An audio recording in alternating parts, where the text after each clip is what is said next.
liked doing roll stuff and loops and all, and I never saw my granddad doing that, but my dad was like, oh, this plane's good for that. I was like, okay. And so we did some of those together. And when you're a kid, you're fearless. You know, it doesn't. You assume your dad is God, right? He's going to be able to do it right. And so it was fun. You know, I mean, it was fun. And the first time I came here was, I guess, in '77 when we helped build that thing, the Buckaroo, which came from Saudi Arabia. And there's pictures of me apparently on the wall over here that I didn't know that were there, of us working on it. My dad is also over there. And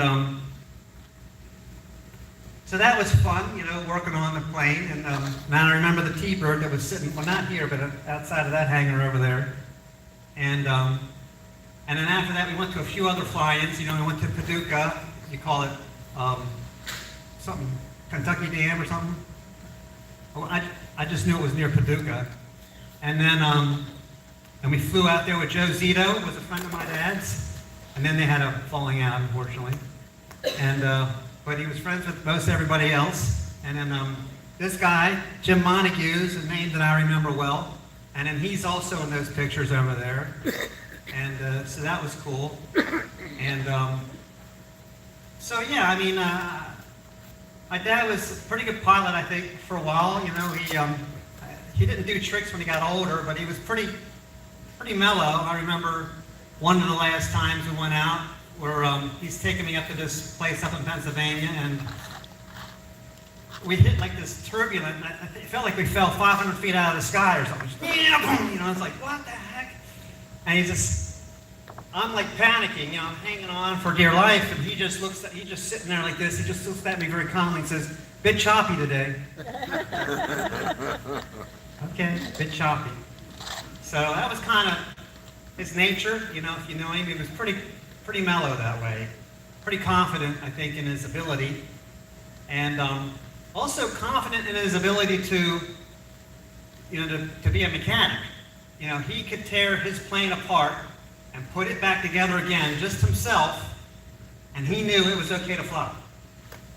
And I don't think I could do that. I think I would need experts to come in and tell me that it's certifiable and all this stuff, but he was like, it's good, I know it.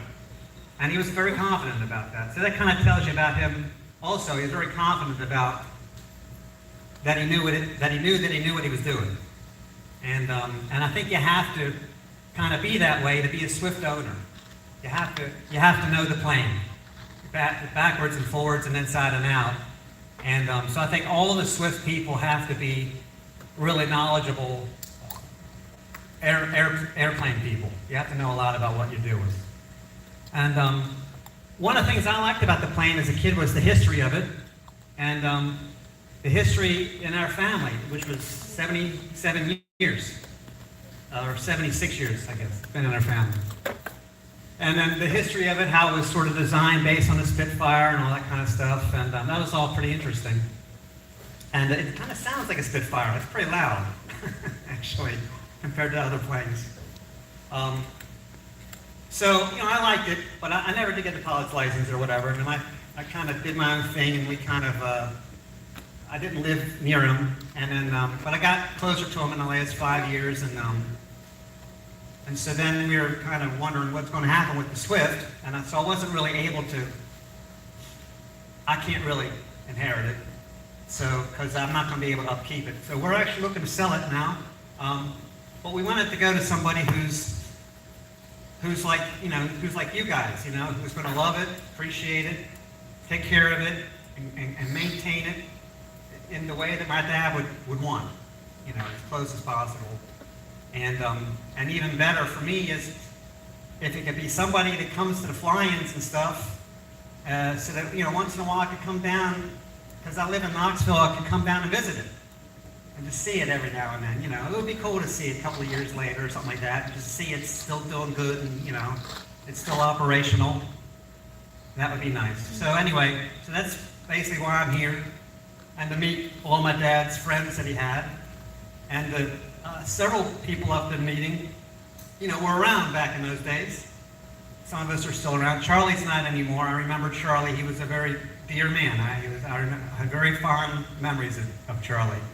And when I saw his picture there, I recognized him immediately with his old Swift jackets, the blue Swift jackets. I had one for years. Finally, the malls got to it and I had to throw it away, but I had one. And anyway, it's at 5 minutes? Okay, it's good? Okay. Thank you. Thank you very much. I thought it very interesting to find out that Swifters are pretty much knowledgeable and know-it-all. I didn't know that until just now. Great information. All right, if my lighting engineer would kill all but this light, so good luck figuring out which one that is, we're going to get the Great Waldo Pepper. Feel free to go to the ladies' room or the men's room, but make sure you go to one of the rooms, and then let's enjoy the Waldo Pepper. Oh, you have to get them all in case they